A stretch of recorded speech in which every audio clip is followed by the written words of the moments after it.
नमस्कार। निबंध श्रृंखला में आज हम लोग पढ़ेंगे विद्यानिवास मिश्र का निबंध मेरे राम का मुकुट भीग रहा है। निबंध में मनुष्य का मन राम के मुकुट भीगने की चिंता से व्यथित है। साथ ही लक्ष्मण का दुपट्टा तथा सीता की मांग के सिंदूर के भीगने की चिंता भी उन्हें है। उनका चिरंजीव तथा उनकी मेहमान एक लड़की संगीत कार्यक्रम से रात के 12 बजने तक भी नहीं लौटते हैं। महीनों से मन बेहद बेहद उदास है। उदासी की कोई खास वजह नहीं, कुछ तबीयत ढीली, कुछ आसपास के तनाव और कुछ उनसे टूटने का डर। खुले आकाश के नीचे भी खुलकर सांस लेने की जगह की कमी। जिस काम में लगकर मुक्ति पाना चाहता हूँ उस काम में हजार बाधाएं कुल लेकर उदासी के लिए इतनी बड़ी चीज़ नहीं बनती। फिर भी रात रात नींद नहीं आती।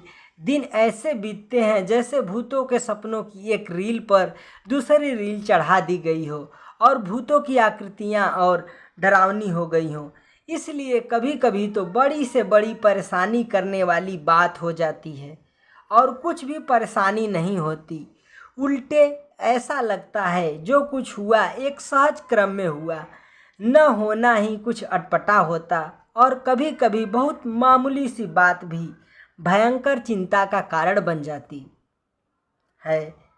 अभी 2-3 रात पहले मेरे एक साथी संगीत का कार्यक्रम सुनने के लिए 9 बजे रात गए। साथ में जाने के लिए मेरे एक चिरंजीव ने और मेरी एक मेहमान महानगरी वातावरण में पली कन्या ने अनुमति मांगी। शहरों की आजकल की असुरक्षित स्थिति का ध्यान करके इन दोनों को जाने तो नहीं देना चाहता था, पर लड़कों का मन भी तो रखना होता है। कह दिया 1-1.5 घंटे सुनकर चले आना।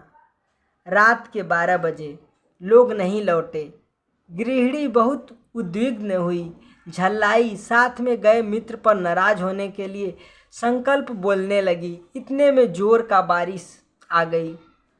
छत से बिस्तर समेटकर कमरे में आया। गृहिणी को समझाया बारिश थमेगी, आ जाएंगे। संगीत में मन लग जाता है तो उठने की तबीयत नहीं होती। तुम सो, ऐसे बच्चे नहीं हैं। पत्नी किसी तरह शांत होकर सो गई, पर मैं अकेला उठा।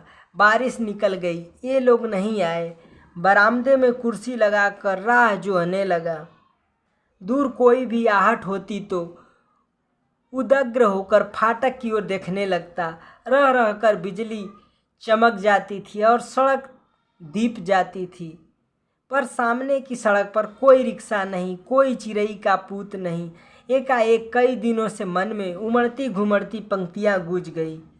मोरे राम के भीजे मुकुटवा, लक्ष्मण के पटुकवा, मोरी सीता के भीजे सिनुरवा। त राम घर लौटी हैं, मेरे राम का मुकुट भीग रहा होगा, मेरे लखन का पटुआ दुपट्टा भीग रहा होगा, मेरी सीता की मांग का सिंदूर भीग रहा होगा। मेरे राम घर लौट आते।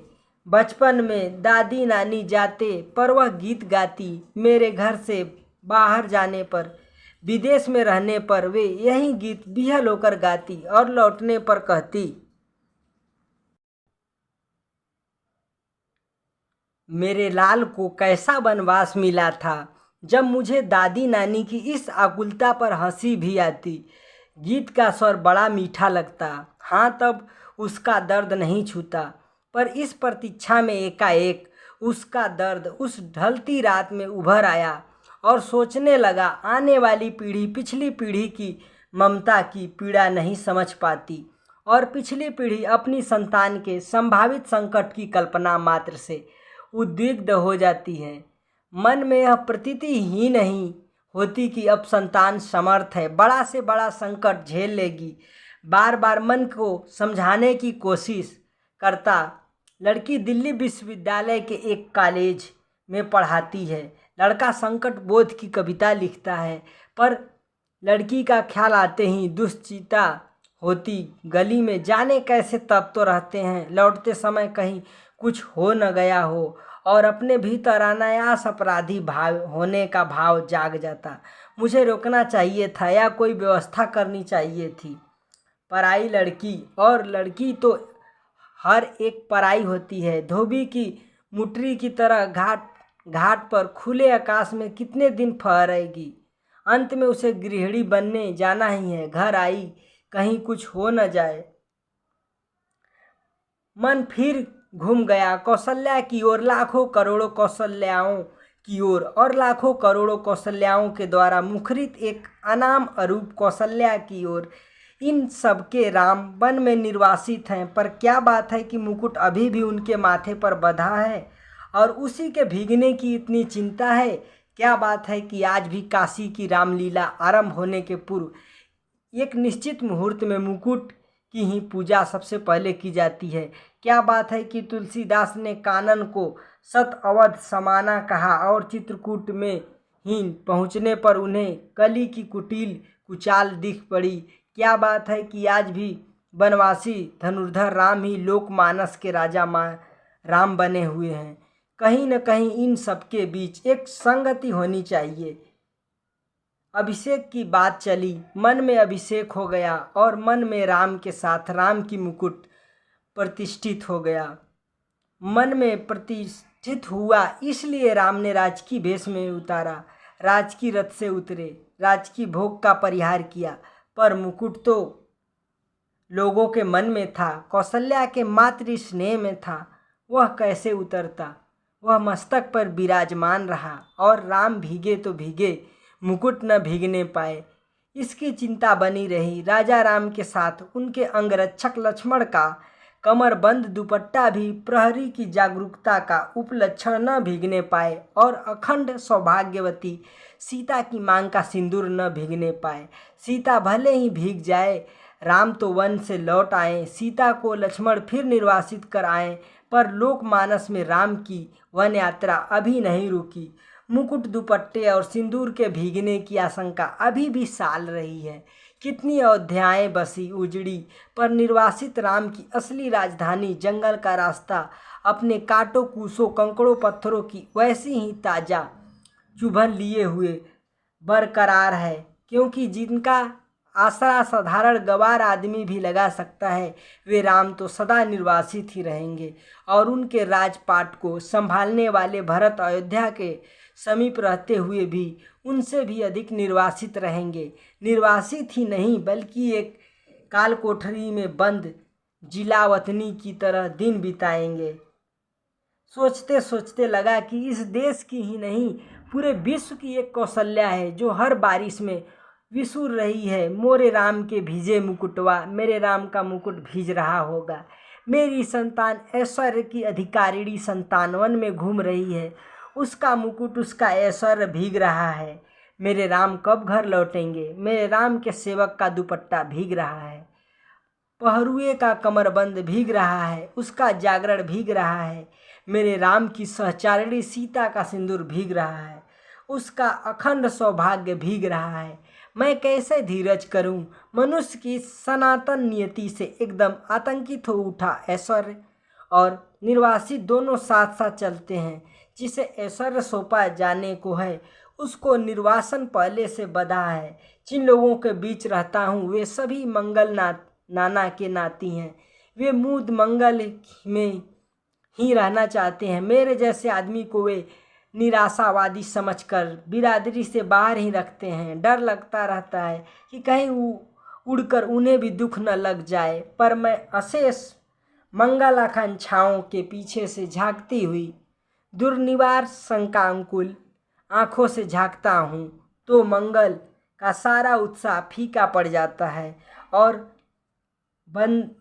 बंदनवार न दिखकर बटोरी हुई रस्सी की शक्ल से कुंडली मारे नागिन दिखती है।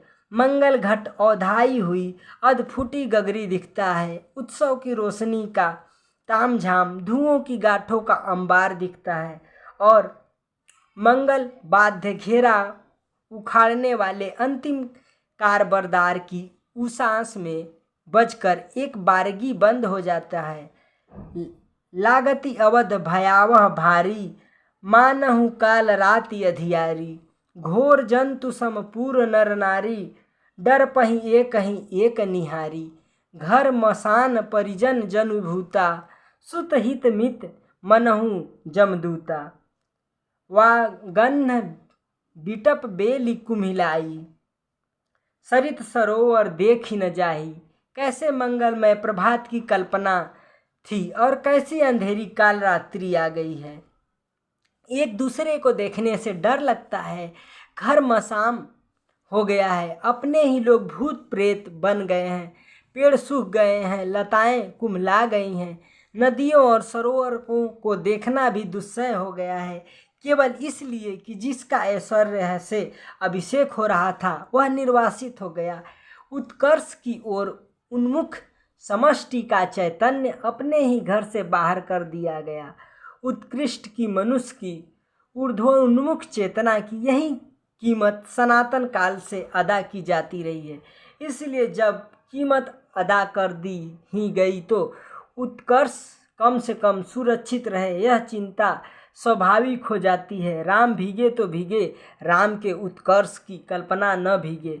वह हर बारिश में, हर दुर्दिन में सुरक्षित रहे। नर के रूप में लीला करने वाले नारायण निर्वासन की व्यवस्था झेले, पर नर रूप में उनकी ईश्वरता का बोध दमकता रहे। पानी की बूंदों की झालर में उसकी दीप्ति छिपने न पाए। उस नारायण की दुख सेज बने अनंत के अवतार लक्ष्मण भले ही भीगते रहें, उनका दुपट्टा, उनका अहर्निशी जागर न भीजे। शेषी नारायण के ऐश्वर्य का गौरव अनंत शेष के जागर संकल्प से ही सुरक्षित हो सकेगा, और इन दोनों का गौरव जगत जननी आद्याशक्ति के अखंड सौभाग्य सीमंत सिंदूर से रक्षित हो सकेगा। उस शक्ति का एक निष्ठ प्रेम पाकर राम का मुकुट है, क्योंकि राम का निर्वासन वस्तुतः सीता का दोहरा निर्वासन है।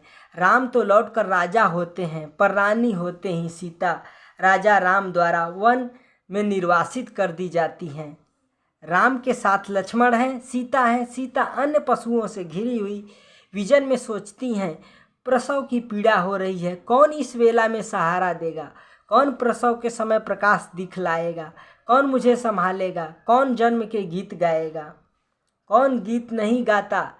सीता जंगल की सूखी लकड़ी बीनती है, जलाकर अजोर करती है और जुड़वा बच्चों का मुंह निहारती है।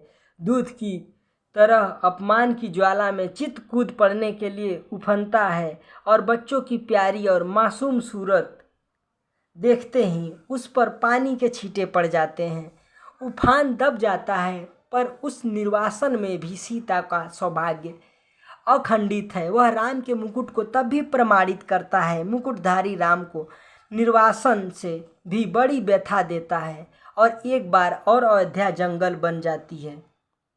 स्नेह की रसधार रेत बन जाती है। सब कुछ उलट पलट जाता है। भवभूति के शब्दों में पहचान की बस एक निशानी बच रहती है।